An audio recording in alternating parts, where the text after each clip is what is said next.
Most people in the world, even among the educated people in the West and among the Mohammedans, have never heard or know the word Janissary or Devshermi. Will you enlighten us? What you have just said regarding the ignorance of most people about these two interlinked words is absolutely true.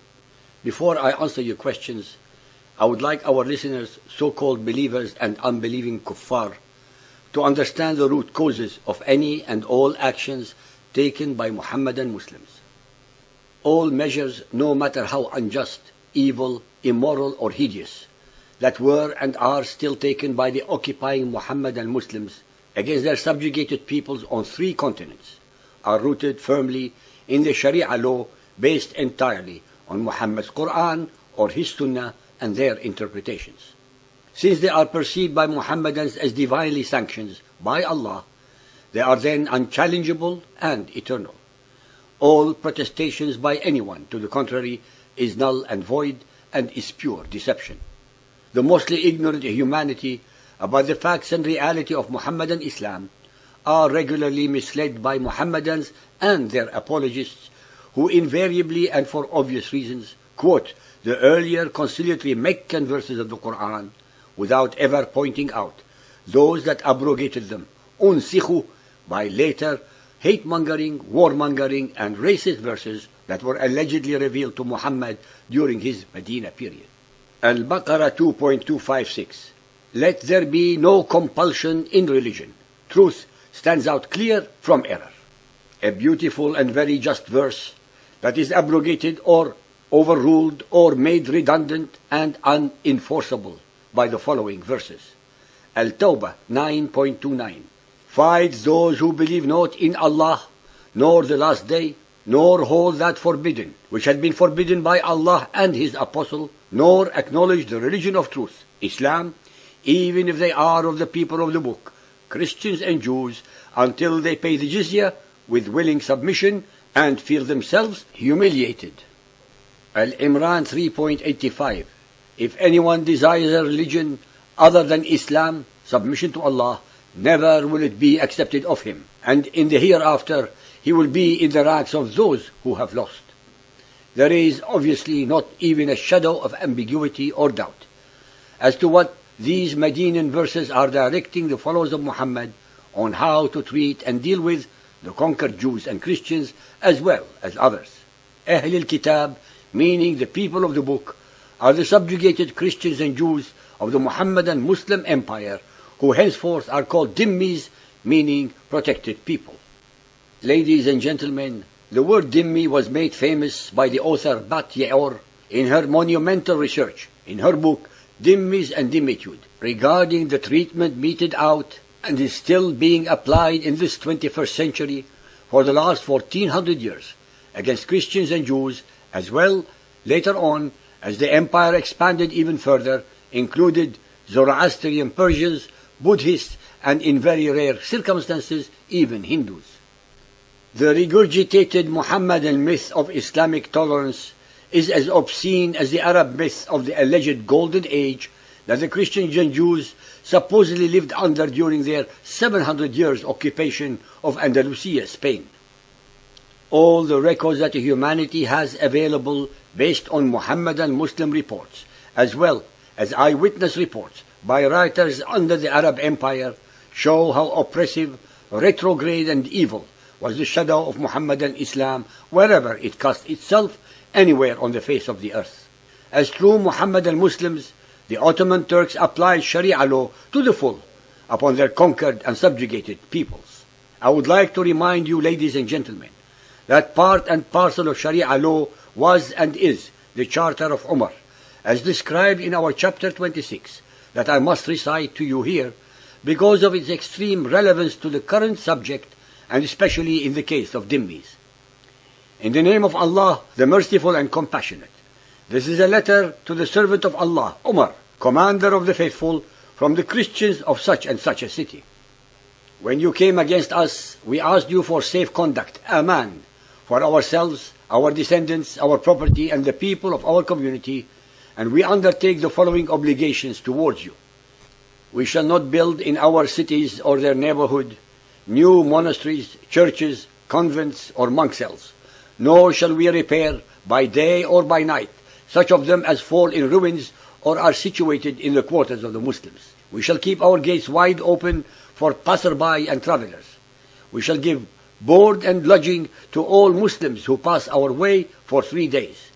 We shall not give shelter in our churches or in our dwellings to any spy, nor bide him from the Muslims. We shall not teach the Quran to our children. We shall not manifest our religion publicly, nor convert anyone to it. We shall not prevent any of our kin from entering Islam if they wish to.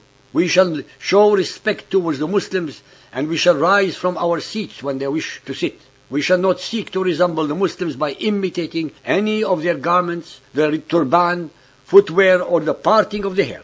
We shall not speak as they do, nor shall we adopt their kunyas. We shall not mount on saddles, nor shall we gird swords, nor bear any kind of arms, nor carry them on our persons. We shall not engrave Arabic inscriptions on our seals. We shall not sell fermented drinks. We shall clip the fronts of our heads. We shall always dress in the same way wherever we may be, and we shall bind the zunnar around our waists. We shall not display our crosses or our books in the roads or markets of the Muslims. We shall use only clappers in our churches very softly. We shall not raise our voices when following our dead. We shall not show slights on any of the roads of the Muslims or in their markets. We shall not bury our dead near the Muslims. We shall not take slaves who have been allotted to Muslims. We shall not build houses overtopping the houses of the Muslims. When I brought the letter to Umar, may Allah be pleased with him, he added, we shall not strike a Muslim. We accepted these conditions for ourselves and for the people of our community, and in return we receive safe conduct. I would like to address those followers of Muhammad who are listening to this chapter that these onerous, humiliating, degrading, immoral and unjust rules were being perpetrated against Christians and Jews in their own occupied and conquered countries by the aggressing imperialist Mohammedan Arabs. Dhimmis means protected. Really? By whom? By the conquering Arabs who were jizya taxing them to oblivion? From whom were these dhimmis being protected? How were these dhimmis being protected when every single vestige of their dignity, wealth, liberty and culture was and is being destroyed by their occupying Mohammedan Arabs? Dhimmitude actually meant only that the Christians and Jews were not forthwith exterminated, but were bled to death by onerous taxation and or forced to convert to Mohammedan Islam just to survive.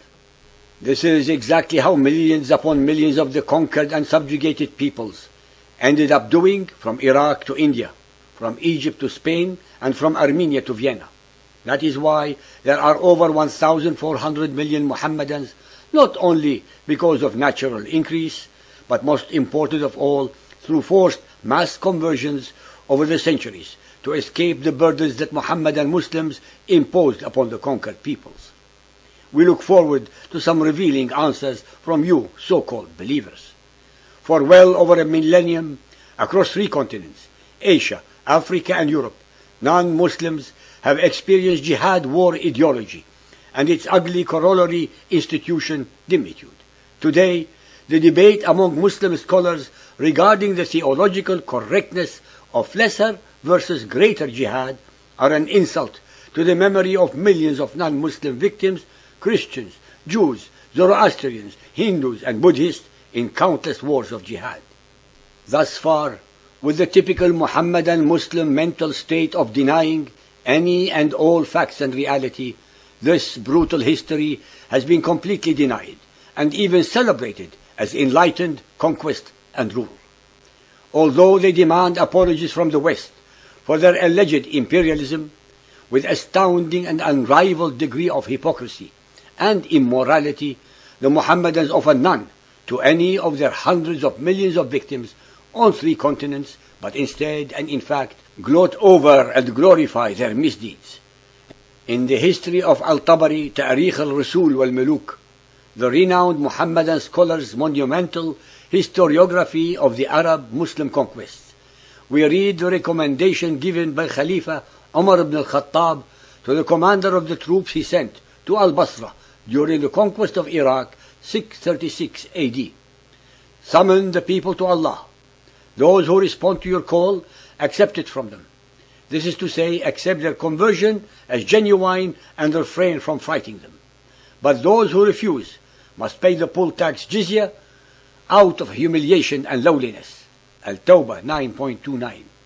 If they refuse this, it is the sword without leniency. Fear Allah with regard to what you have been entrusted.